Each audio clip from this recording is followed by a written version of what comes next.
اولیاء کریا ذکر ہے ان کا عالم عالم یاد میں ان کی چشم ہے پرنم صلی اللہ علیہ وسلم فرش پہ بیٹھے عرش کی باتیں رب کی ان پر خاص ہے رحمت عالم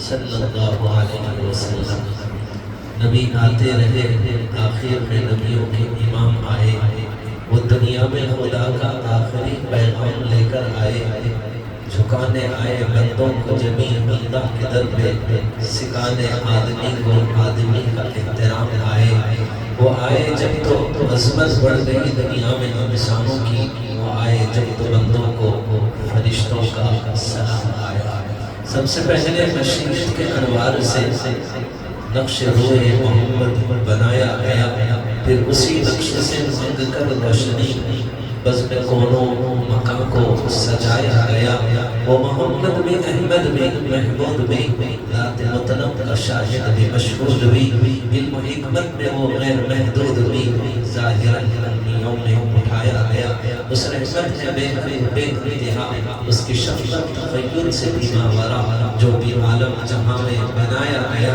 اس کی رحمت سے اس کو سجایا گیا حشر کا غم و خائم حشر کا غم و خاصم مجھے کس لیے میرا آقا ہے وہ مولا ہے وہ میرا آقا ہے وہ میرا مولا ہے وہ جس کے دامن میں جنت بسائی گئی جس کے ہاتھوں سے کوثر لٹایا گیا قربان جائیں قریب جلتے ہوئے دل کے اپنا دل کر دے یہ چراغ جلتے نہیں جلائے جاتے ہیں محترم سامعین کرام دور دراز علاقوں سے سفر کر کے آئے ہوئے مہمان معزز پردہ نشین میرے بھائی اور بہنیں السلام علیکم ورحمۃ اللہ وبرکاتہ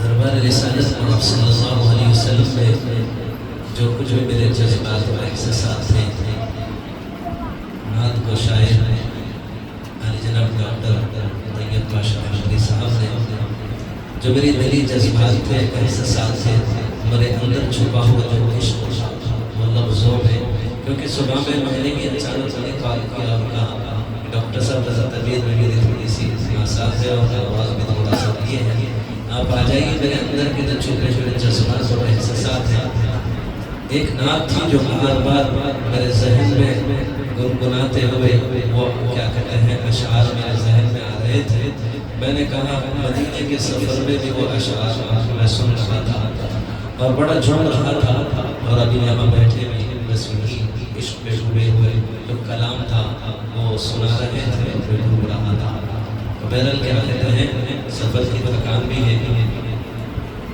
کیونکہ غریب کے یہاں سے جو سفر حیدرآباد سے جو مکے کی طرف ہوا میں سمجھتا ہوں قریب 29 گھنٹے کے بعد ہم لوگ سوئے مکمل 29 گھنٹے ہم لوگ سفر ہی کے تھے یہ اللہ تعالیٰ کا کروڑا مرتبہ شکر ہے احسان ہے کہ جب لبیک اللہم لبیک لبیک لا شریک لک لبیک ان الحمد والنعمت لک والملک لا شریک لک بس اس صدا کو بلند کرتے ہوئے جب ہمارا قافلہ ماشاءاللہ وہ سارے خریدین جو بے انتہا اپنے شیخ سے محبت کرتے ہیں جیسے ان کی اپنی زبانی ہے کہ ہمیں اس جیسا شیخ تو شاید کسی کو نہیں مل سکتا اللہ کرے کہ مجھے ایسا ہی بنا دے لیکن میں کہتا ہوں کہ جو مریدین اللہ تعالیٰ نے مجھے دیا شاید کسی اور کو شاید ایسا مریدین نصیب نہیں یہ اللہ تعالیٰ کا کرم ہے کہ جیسے ایک شعر میں بارہا کہتا ہوں کہ تنہا نہ چل سکو گے محبت کی راہوں میں چل رہا ہوں آؤ تم بھی میرے ساتھ چلو تو میں نے ان میں سے کسی سے بھی نہیں کہا کہ آپ بس میں جا رہا ہوں اور کسی سے یہ نہیں کہا کہ آپ چلیے اور خدا کی قسم اگر میں کسی سے کہہ دیتا کہ آپ کو چلنا ہے تو اگر میں 200 سے کہتا حالات نہ ہوتے تب بھی وہ میرے ساتھ چلنے کو نصیبت قسمت لیکن جتنے بھی چلے الحمدللہ دبئی سے بھی 2 مریدین آئے تھے اور کیا کہتے ہیں ریاض سے بھی مرید آئے تھے اور جدہ سے بھی کیا کہتے ہیں 2-3 مریدین آئے تھے یہاں سے تقریب 27 لوگوں کا قافلہ یہ یہاں سے چلا تھا تو بہرحال ہم یہاں سے ایئرپورٹ پہنچے اور ایئرپورٹ سے ماشاءاللہ رکھتے ہیں وہی میں نے ان سے کہہ دیا تھا کہ تھوڑی دیر آرام کر لینا، یہ بھی عبادت ہے، جتنی دیر تک آپ تلبیہ پڑھ سکتے ہیں پڑھتے رہیے۔ اس سفر کے دوران سب سے بہترین وظیفہ اور سب سے بہترین جو ذکر ہے تلبیہ ہے، لبیک اللہم لبیک لبیک لا شریک لک لبیک ان الحمد والنعمۃ لک والملک لا شریک لک۔ خواجہ اجمیری سنجید رحمۃ اللہ علیہ کا واقعہ ہے کہ آپ نے دیکھا کہ مینا کے میدان میں ایک شخص بار بار تلبیہ پڑھا ہے کہ اللہ میں حاضر ہوں، تو آواز آتی ہے کہ لا لبیک، وہ کہتا ہے کہ لبیک، تو آواز آتی ہے لا لبیک۔ تو خواجہ اجمیری سنجید رحمۃ اللہ علیہ بڑا تعجب ہوا اس حاجی کے قریب اور جا کر اس سے سوالات کرنے لگے تو اللہ تعالیٰ کے عشق اور محبت میں ایسے نغمے اور ایسے اشعار گنگنانے لگا کہ مجھے ایسے لگا کہ اس کے عشق کے سامنے میرا عشق خدا تھوڑا پھیکا لگ رہا ہے۔ کہا کہ اللہ سے عشق جس کی یہ کیفیت ہے، پھر اس کے بعد یہ کہتا ہے لبیک اللہم لبیک، تو پھر یہ آواز آتی ہے کہ لا لبیک، ایسا لگتا ہے کہ ہمیں کہتا ہے تو حاضر نہیں، جبکہ یہ حاضر ہے۔ تو بہرحال کیا کہتا ہے، بڑا تعجب ہوا حضرت کو، پھر اللہ تعالیٰ کی طرف حضرت کا رجوع ہوا کہ یہ تو آپ سے محبت میں ڈوبا ہوا ہے، تیری محبت میں ہوتے لگا، پھر آپ کہتے ہیں کہ یہ حاضر نہیں۔ تو آواز آئی کہ خواجہ اگر میں کہہ دوں کہ یہ حاضر ہے تو آئندہ سال نہیں آئے۔ اس حاجی سے پوچھے کہ آواز کب سے سن رہے ہیں، تو میرے 20-21 سال سے آواز سن رہا ہوں۔ تو میرے رب نے کہا کہ خواجہ اگر میں اس سے کہہ دوں تو حاضر ہے تو پھر یہ آئندہ میرے گھر نہیں آئے گا، میں اسے بار بار اپنے گھر اور اپنے در بلانا چاہتا ہوں، تو اس لیے کہتا ہوں کہ تو حاضر ہے۔ ایک حاجی صاحب کا اللہ کی غلام پکڑ کر بار بار دعائیں کر رہے ہیں، بار بار دعائیں کر رہے ہیں اور آواز آ رہی ہے کہ تیری دعا قبول نہیں۔ پھر یہ دعائیں اللہ تعالیٰ سے بے انتہا عشق اور محبت میں کیا کہتے ہیں اللہ سے مانگنا، پھر آواز آ رہی ہے کہ تیری دعا قبول نہیں۔ اس حاجی صاحب سے قریب یہ حاجی صاحب پہنچے ہوتے ہیں کہ یار 20 دن سے مسلسل دیکھ رہا ہوں کہ تم کیا اللہ کی غلام پکڑ کر مانگ رہے ہو اور آواز آ رہی ہے کہ تیری دعا قبول نہیں، آخر کیا معاملہ ہے؟ اس نے کہا کہ تم 20 دن سے سن رہے ہو، میں یہ آواز 20 سال سے سن رہا ہوں، میں مکہ شریف کا باشندہ ہوں، یہاں کا شہری ہوں، لیکن یہ آواز 20 سال سے سن رہا ہوں۔ لیکن یار ایک چیز بتا، اس در سے ہٹ کر بھی کوئی در ہے جہاں جا کر مانگوں، یہی تو ایک در ہے جہاں مانگا جاتا ہے۔ بس اتنا کہنا تھا کہ غیب سے آواز آئی کہ اے بندے میں نے ساری دعاؤں میں تیرے قبول ہو۔ بہرحال اللہ تعالیٰ اپنے محبت کے راستے میں آزماتا ہے اور اپنے بندوں کو امتحان لیتا ہے، جسے اللہ تعالیٰ اپنے حبیب کو اپنے گھر بلایا، عرش پہ بلایا، بلانے سے پہلے ایسی آزمائش اور ایسے امتحان کو مبتلا کیا، وہی آزمائش اور امتحان آپ کو عرش پر بلانے کا سبب اور ذریعہ بنا۔ در پہ بلانا پہلے سے اللہ تعالیٰ کو منظور تھا، لیکن عشق اور محبت کے راستے کا امتحان اپنے حبیب سے لیتا ہے، اور اللہ تعالیٰ جس کو اپنا قرب دینا چاہتا ہے اس پر ایسی آزمائش اور امتحان آیا کرتے ہیں۔ اللہ کے نبی صلی اللہ علیہ وسلم نے فرمایا، ایک حدیث سنتے رہیے، حضور نے فرمایا کہ جو میرے نقش قدم پر چلے گا، میری تعلیمات پر عمل کرے گا، اس کو ایسا ہی ستایا جائے گا جیسا مجھے ستایا جائے گا۔ بات سمجھ گیا؟ تو اس کا مطلب ہے یہ عشق محبت رسول کا امتحان ہے، اس لیے غریب بار بار شعر پڑھتے رہتا ہے، آتش عشق نبی میں جل کے سکھ پانے کا نام زندگی ہے،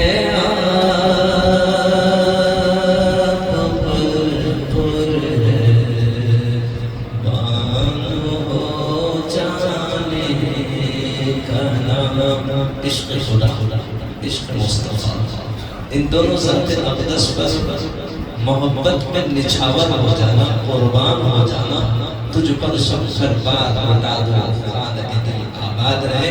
ایک وہ ذات اقدس ہے جس پر لٹا دو دل آباد ہو جائے گا، محمد رسول اللہ میرے محبوب پر لٹا دو دل تمہارا آباد ہو جائے گا، تجھ پر سب سر بات بتا دو خانہ دل آباد رہے. یہ اللہ وحدہ لا شریک کی ذات ہے. اور دوسری ذات مقدس وہ ہے کہ تجھ پر سب سرکار عطا تو خانہ دل آباد رہے. پروانہ شمع کے عشق میں گرد گھومتے رہتا ہے. یہ ہے عشق پروانہ کا شمع سے. لیکن گھومتے گھومتے وہ شمع کی محبت میں جل جاتا ہے. لیکن ایک چیز ذہن میں رکھو کہ جب جلتا ہے مرتا ہے وہ واویلا نہیں بچاتا ہے. وہ شور پکار نہیں کرتا ہے بلکہ جل کر یہ مر کر اپنے عشق اس کہانی کو ان لوگوں کو سناتا ہے کہ عشق کی راہ پر چلنے والوں عشق کی کوئی منزل نہیں ہے. اس راہ میں جو تھک کے بیٹھ جائے اس سفر کو خواہ. تو ایک وہ سفر ہے جو معراج پر اللہ دو عالم کے سردار محبوب مصطفیٰ دو عالم کے سردار محبوب مصطفیٰ نور مصطفیٰ محمد عربی صلی اللہ علیہ وسلم کو عرش پر بلانا چاہتا ہے. لیکن اس سے پہلے دعوت و تبلیغ کے لیے جب آپ طائف پہنچے تو وہاں پر دشمنوں نے آپ کے ساتھ جو معاملہ کیا, آپ کی ذات اقدس سراپا رحمت ہی رحمت ہے. اللہ نے اپنی ذات کے لیے جو لفظ استعمال کیا رحیم, اپنے بعد اگر کسی کو رحیم بنایا وہ دو عالم کے سردار تاجدار مدینہ اللہ کے رازدار کونین کے سرور ساقی کوثر شافی محشر محمد عربی صلی اللہ علیہ وسلم کو اللہ تعالیٰ نے رحیم بنایا. اللہ بذات خود اپنے ذات سے رحیم ہے اور اللہ تعالیٰ اپنی ذات سے اپنے حبیب کو رحیم بنایا. یہ فرق ہے. شرک نہیں ہے کہ آپ نے اللہ کو بھی رحیم کہہ دیا اور اللہ کے نبی کو بھی رحیم کہہ دیا. آپ نے دونوں ذات کو اکٹھا جمع کر دیا. اللہ اللہ ہے, نبی نبی ہے, تو پھر آپ نے دونوں کو بھی رحیم کا لفظ استعمال کیا. آپ ذہن میں رکھیے اللہ تعالیٰ اپنی ذات سے رحیم ہے اور اللہ تعالیٰ اپنے حبیب کو اپنی ذات سے رحیم بنایا. اللہ بذات خود اپنی ذات سے رحیم ہے اور خدا اپنی قدرت سے آپ کو رحیم بنایا. جب رحیم بنایا تو آپ کی رحمت کا تذکرہ کرتے ہوئے کہتا ہے کہ اے میرے حبیب, جب گناہگار اور امتی جب گناہ کر کے تمہارے پاس آتے ہیں تو آپ ان کے عیبوں پہ پردہ ڈالتے ہیں. ایک واقعے کو اللہ تعالیٰ خود بیان کرتے ہوئے اپنے حبیب سے کہتا ہے, ایک خاتون آئی اور کہنے لگی کہ اللہ کے نبی صلی اللہ علیہ وسلم مجھ سے زنا ہو گیا ہے. اب آپ کیا کہتے ہیں؟ اب اللہ کے حکم کے مطابق جو بھی سزا اللہ نے نافذ کیا ہے وہ سزا میرا نافذ کر دیجیے, کیونکہ گناہوں کا داغ لے کر میں اپنے رب کے جناب میں کھڑے ہونے سے ڈرتی ہوں. اس سے پہلے کہ خدا کے حضور میں حاضر ہو جاؤں, آپ جو بھی اس معاملے میں اللہ کا حکم ہے آپ وہ سزا مجھے دیجیے. تو دیکھیے اللہ تعالیٰ کہہ رہے ہیں کہ میرے حبیب جب وہ خاتون گناہ کر کے آئی, زنا کر کے آئی, آپ کہہ رہے ہیں کہ جا جا جا تو نے زنا نہیں بوسہ لیا ہوگا. آپ نے کہا جا تو نے زنا نہیں بوسہ لیا ہوگا. آپ نے اسے بھیج دیا. آپ نے اپنے رحمت کی چادر میں لپیٹ کر کہا کیوں آئی عدالت میں, تنہائی میں توبہ کر لی. یہ راز تو صرف رب کے جناب میں تھا. اب وہ رحیم ذات ہے اور مجھے بھی رحمت للعالمین بنایا. آپ نے اپنے رحمت کی چادر میں لپیٹ کے کہا جا جا تو نے زنا نہیں بوسہ لیا ہوگا. اس کا مطلب کیا ہے؟ تنہائی میں توبہ کر لے, خدا بڑا معاف کرنے والا ہے. جس گناہ کو میرے رب نے راز کا پردہ ڈالا تو اس گناہ کو لا کر رحمت للعالمین کے سماعت کے حوالے کر دی ہے. جا جا میں بھی تجھے اپنی رحمت کی چادر میں لپیٹ کے کہتا ہوں جا, موقع بہت اچھا ہے ورنہ قرآن کے مطابق تیرے اوپر کوڑے سنسار لگانے کا حکم ہو سکتا ہے. لیکن رحمت کی چادر اللہ اور کہا کہ جا جا تو نے بوسہ لیا ہوگا. کچھ نہیں, پھر چند دنوں کے بعد آئی اور کہنے لگے کہ اللہ کے نبی صلی اللہ علیہ وسلم مجھ سے زنا ہو گیا تھا, اب میں حامل ہوں. وہ جو آخر بیان کی تھی پھر آئی ریپیٹی خوف خدا نے دربار رسالت آپ صلی اللہ علیہ وسلم کے حضور میں بڑا کی. پھر خدا کے خوف کا یہ عالم ہے جو گناہ کیا تھا اس کی سزا دنیا میں مل جائے. یہ گناہوں کا بوجھ لے کر رب کی عدالت میں کیسے پیش ہو جاؤں. تو دیکھیں پھر آپ دوبارہ اپنی رحمت کی چادر میں لپیٹ کے کہتے ہیں جا جا جا 9 مہینے پورے کرے گا. مطلب یہ ہے کہ تمہاری بار چلے جا 9 مہینے پورے کرے. اس کا مطلب یہ ہے کہ دو عالم کے سردار تیرے گھر میں بھیجے گے کسی قاصد کو کہ اس مجرم کو پکڑ کے لے آ. جب میں نے رحمت کی چادر میں لپٹا ہے تو خدا ارحم الراحمین زمین سے آسمان کی بلندی تو معاف کرنے کا اعلان کیا ہے, تجھے بھی معاف کر دے گا. 9 مہینے کے بعد پھر کہنے لگے نبی صلی اللہ علیہ وسلم آپ نے کہا کہ 9 مہینے کے بعد آ. حالانکہ آپ صلی اللہ علیہ وسلم کا مہلت کا مطلب یہ کیوں آ رہے؟ اشارہ یہ ہے کہ جب تنہائی میں توبہ کر لے, جو ہو گیا ہو گیا. کیوں آ کر اپنے آپ کو سنسار کروانا چاہتا ہے؟ 9 مہینے کے بعد آئی, آپ نے کہا کہ جا بچہ جنم دے کے. جیسے ہی بچہ جنم دے پھر وہ معصوم بچے کو اپنے گود میں پھر لے کر آئی اور کہیں کہ مجھ سے زنا ہو گیا تھا اور یہ بچہ آیا. آپ نے کہا جا 2 سال دودھ پلا. مہلت پر مہلت, مہلت پر مہلت. لیکن نبی دربار رسالت آپ صلی اللہ علیہ وسلم حاضر ہو کر رحمت للعالمین, نور مصطفیٰ, نور مجسم, تاجدار مدینہ محمد عربی صلی اللہ علیہ وسلم کی نگاہ جس پر پڑی تھی, خوف خدا کی عادت ہے کہ جو مل جائے سزا یہی اپنے گناہوں کی یہ سزا خدا کے جناب میں کھڑے ہو کر اپنے وجود کو رحمت للعالمین جن کی امت بن کر آئی تھی مجھ سے خطا ہو گئی. خدا کی نظر سے کیسے بچاؤں, اس کی رحمت سے کہیں دور نہ ہو جاؤں, کہیں دہکتے ہوئے انگاروں کا ہی در نہ بن جاؤں. پھر خوف خدا جو اس کے دل میں تھا پھر بچے کو لے کر آئی. آپ صلی اللہ علیہ وسلم نے اس بچے کو کسی صحابی کے حوالے کیا.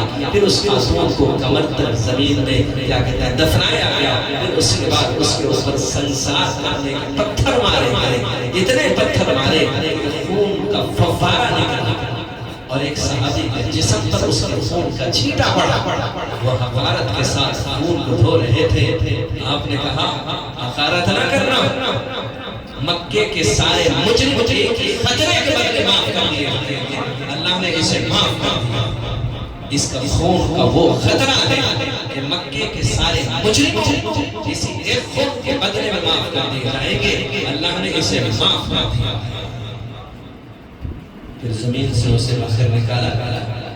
پھر اس کے بعد کہتا ہے اللہ کے نبی صلی اللہ علیہ وسلم خود اس کی نماز جنازہ پڑھا ہے. یہ خوف خدا, جب دل میں اللہ کا خوف آ جاتا ہے, اللہ سے کرے دور تو تعلیم بے فتنہ, املا کرے اولاد بے چاگر بے فتنہ, نہ حق کے لیے اٹھے تو شمشیر بے فتنہ, شمشیر بھی کیا نعرہ تکبیر بے فتنہ. نام محمد سے دلوں کو سرور ملتا ہے, نگاہ فکر کو تازہ شعور ملتا ہے. نصیب کیسا بھی ہو, نصیب کیسا بھی ہو, واسطہ محمد کا دے کر, نصیب کیسا بھی ہو, واسطہ محمد کا دے کر, خدا سے جو بھی مانگے ضرور ملتا ہے.